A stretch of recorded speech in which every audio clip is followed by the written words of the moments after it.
Accountability is essential to leadership, but too often we confuse accountability with blame. True accountability isn't about pointing fingers. It's about creating ownership, support, and trust within your teams. Let's deep dive into this topic in this episode.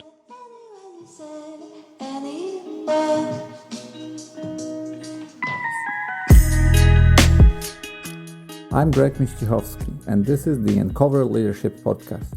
For over 15 years, I've been leading teams, and my mission is simple: to share my experience so you can grow on your own leadership journey.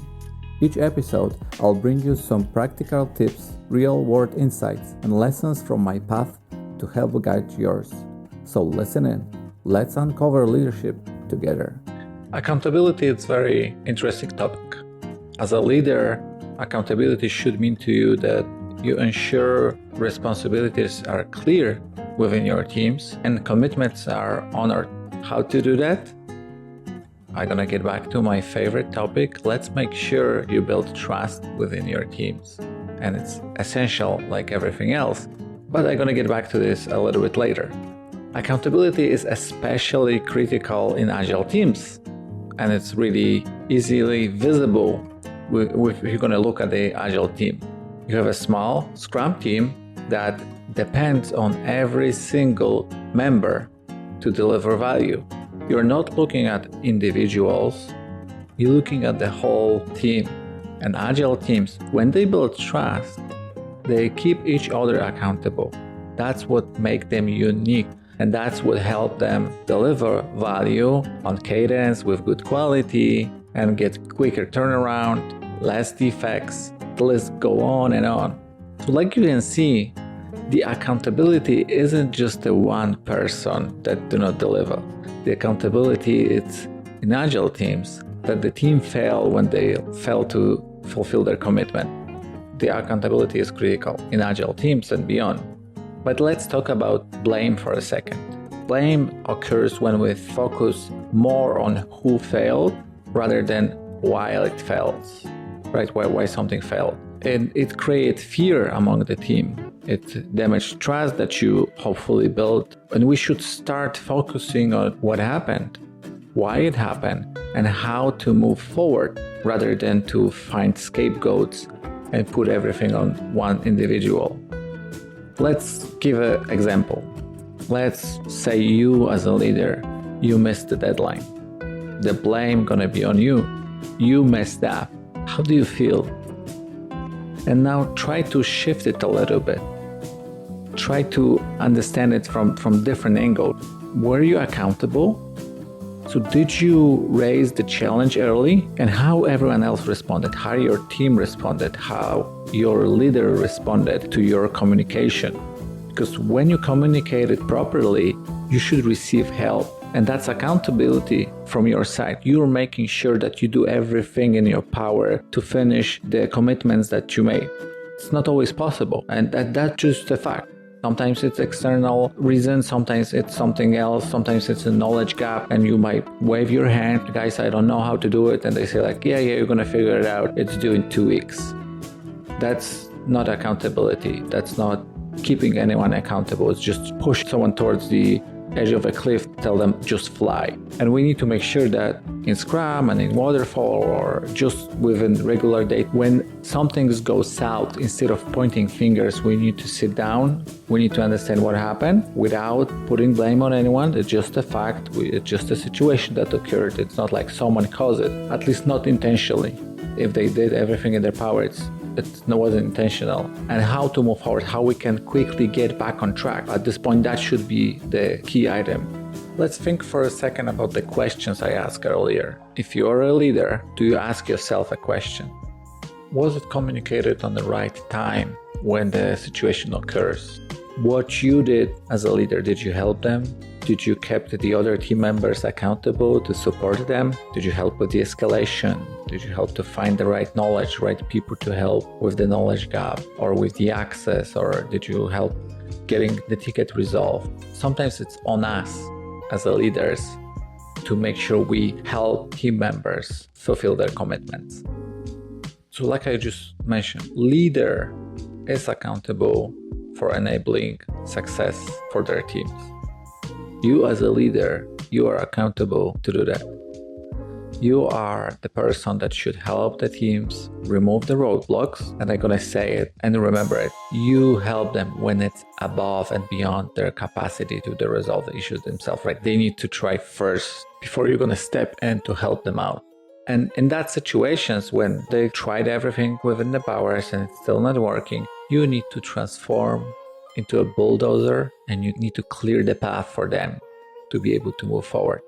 That's the true leadership accountability to drive team success. And you don't need to know all of the answers. You need to make sure that the team never gets stuck without support. Let's get to one more point about accountability. To make sure someone will be accountable for their tasks, their commitments, we need to make sure that the request is clear. It needs to be a clear message, and it's really great if they can revert it back to you if you give someone a task, what's expected from them. Do they have any questions? Do they know how it should look like? If it's going to be a presentation, do they know if there is a template that they need to use, or they have a free form that they can just drive their imagination? It just needs to be clear, because they can do everything they can to finish something and it's not going to meet your or someone else's expectation. So who follows that person or you, because you did not communicate it clearly? Usually we're going to say like, oh, they did never ask, but you're putting blame on someone else. It's your request. If you want to get it done, make sure that you communicate it clearly. If you're the recipient of the request, you want to be excellent, you're going to remember that I'm going to ask what's expected from me. It should work on both sides, and then we have excellent teams. It's not always the case, so let's do what's right from our point of view, from our seat. So you are a leader, you set clear goals, you set priorities for your teams, you discuss who is responsible for what. What's next? Next is feedback, and feedback is critical. You need to make sure that you give the feedback on the right time and you don't wait for the annual reviews. I think that's the worst thing, to wait with some stuff from January till December to point it out. Something's happened last week, you have a chance on your one-on-one, discuss this with your team members. What went wrong? And give them clear examples, because saying to someone broad information about their performance, it's not necessarily helpful. You require from them to kind of know what they did wrong, and it's usually not the case. Like I mentioned, I am a true believer that we work with the excellent people or smart people, and they're not gonna consciously fail or do something wrong. They just may not know it. They may see the world through different lens. We need to remember that. So let me get to the end of the episode, but I want to talk about one more point. What's the best approach for you as a leader? And the best approach is to create a culture of ownership. You need to make sure that you set an example, that when you are accountable for something, you are fulfilling your obligation. You need to be the role model for the whole team. And you should not drive with fear. You should drive with the ownership, understanding that things go sideways and how to avoid them. You don't treat people like just to-do lists, right? You don't treat them do the task. They own the outcomes. They need to understand that they as individuals own the outcomes, and it's their commitment to do it, not your task that you're assigning to them. That's why I love Agile so much, because the team members selected the stories that they're going to do. They plan during the PI planning what they're committing to do, and they take ownership from the very beginning when they say that.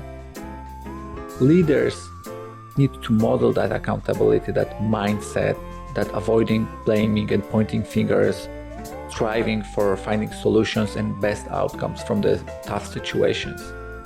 Only then the true culture of ownership will turn its wheel, and it's gonna thrive within your team. You're gonna get smart, accountable people that are gonna follow through, that are gonna inform each other, that are gonna be open, and they're gonna be transparent with the challenges and progress. When you're gonna lead with fear, when you're gonna lead with pointing fingers, people are gonna be afraid. They're not gonna speak up. They're gonna do bare minimum. and they're going to commit to bare minimum to make sure that they can fulfill what they promised and not be blamed. I really hope that you like this episode. Please follow me, like it if it's possible on the platform that you're listening for it, and have a wonderful day. I hope you're going to listen to the next episode. Thank you.